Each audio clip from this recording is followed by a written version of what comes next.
Let's talk about German plurals and everything you need to know about it. What I'm going to do in this video is first I'll give you an overview, then I'll share with you some rules and examples. I'll show you sources of errors and give you tips and tricks. I'll have a few exercises for you, and in the end I'll give you a recap of everything that we looked at. And by the way, if we haven't met yet, hi, I'm Gregor. I'm a German teacher, and with this video I help everyone hopefully improve their German and get to where they want to be in terms of German fluency. All right, and now back to the topic of today where we talk about plurals. And so first let's look at the overview. The technical term of what we look at here is called numerus. Numerus is a property that every noun has, and it can be either singular or plural. So just in case you see numerus somewhere, that's actually what it means. And let me give you a few examples so you actually know what we are talking about. So for example, der Apfel in singular is die Äpfel in plural. That's the apple in English. And then die Frucht, which is the fruit, is die Früchte, the fruits. And lastly, das Buch, the book, is die Bücher, the books in English. And in German, unfortunately, there is not just one letter S that you can add in the end to build a plural, but there are 8 different ways. And in this video, I'll share with you 8 rules that help you determine how you can build the plural correctly. Before I share with you, though, these 8 rules, I need to tell you that these are more like guidelines than rules because there are many individual exceptions. So unfortunately, there is some memorization that has to be done here, but still these rules will be very helpful to make a guess. And in many cases, they are actually holding up. So let's look at the rules, how to build plurals in German. The first rule is that if you have a noun that ends with a E that is unstressed, you simply add the letter N and you get the plural. So for example, you have die Tasche, that is the bag, and you want to say the bags, that is die Taschen. You just add N. Or der Junge, that's the boy, then in plural it is die Jungen. And this covers a big chunk of nouns because there are a lot of nouns that end with E. And then the second rule, if you have a noun that comes from a foreign word or that ends with any other vowel, basically, you just add an S. So for example, das Taxi, which is taxi, becomes die Taxis. And their job becomes die Jobs. So this is another very simple change and also one that happens quite often. And a third one is that if you have a masculine or neutral noun that ends with one of these endings here, el, er, en, or chen, you either add nothing or you might sometimes need to add an umlaut. So for example, das Messer, that's the knife, in plural is just die Messer. So actually no change at all, it stays the same. Then the other example here is der Apfel, the apple, and that becomes die Äpfel in plural. So you change the first letter from A to A. So that is a rule for masculine and neutral nouns.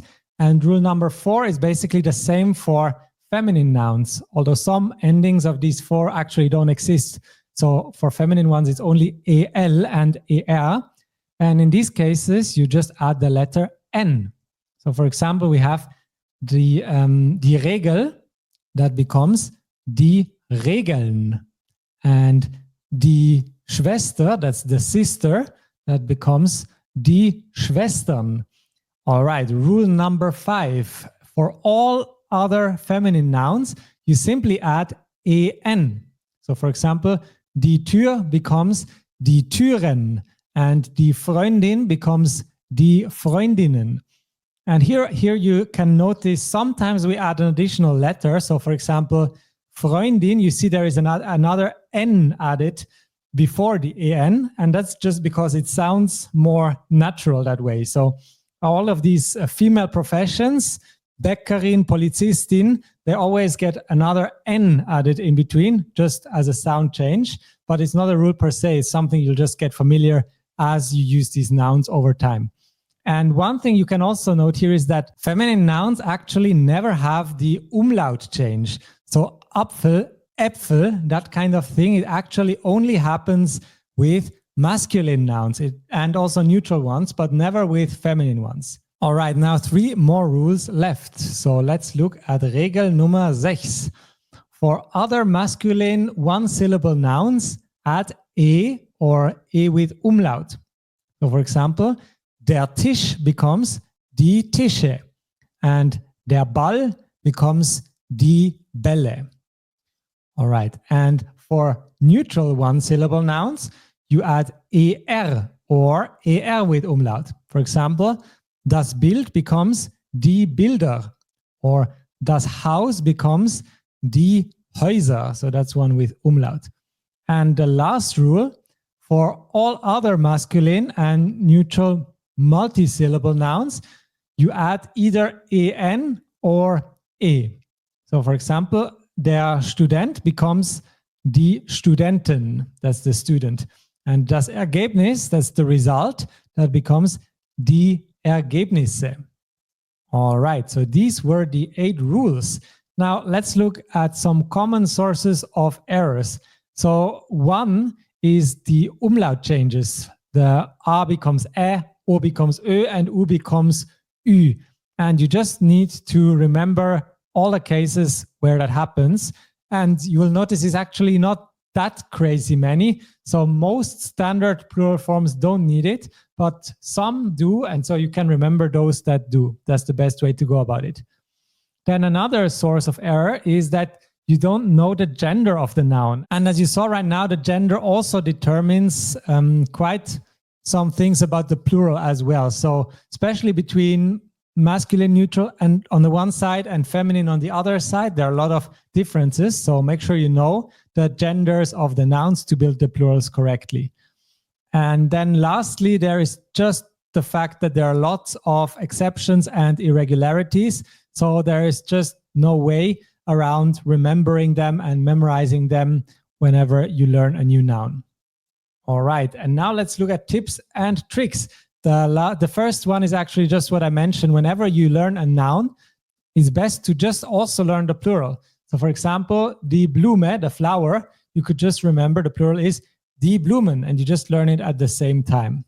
And the umlaut, the one thing you can do here is you pay attention to German speakers whenever you listen to them. And of course, listening a lot is always great for fluency development. And when you hear an umlaut in a plural, you can make sort of a mental note and then get back to it. And whenever you use it again, you use it correctly after that. So practice makes perfect. And the last tip is that some nouns actually only exist in singular and others only exist in plural. So for example, das Obst, that's the fruits, and das Gemüse, the vegetables, these are singular words. And plural only words are, for example, die Eltern, the parents, or die Leute, the people. So they don't even have a gender that a native speaker could assign to them because they're always in plural. All right, and now let's look at a bit of practice. I have 10 words in singular here, and you can find out the plural, and you can stop the video right now and give it a go, and I'll show you the solution in a few seconds. All right, here we go. These are the solutions. Did you get that correct? If not, no worries. You can always practice more, and over time you'll get there. All right, let's finish with a summary. So first, every noun has a numerus, and that can be either singular or plural. Then the most common source of errors is issues with umlaute. So make sure to remember umlaute when plurals require them. And the most important tip, I would say, is to always remember the noun together with the word at the moment when you learn it. And to see everything that we covered in this video in a kind of convenient overview, you can use the link below this video. All right, and this was the Nomen Plural video. I hope that was useful. If you have any questions or there is any other topic you'd like to see more about, let me know in the comments down below. And otherwise, I'll see you in the next one. Cheers.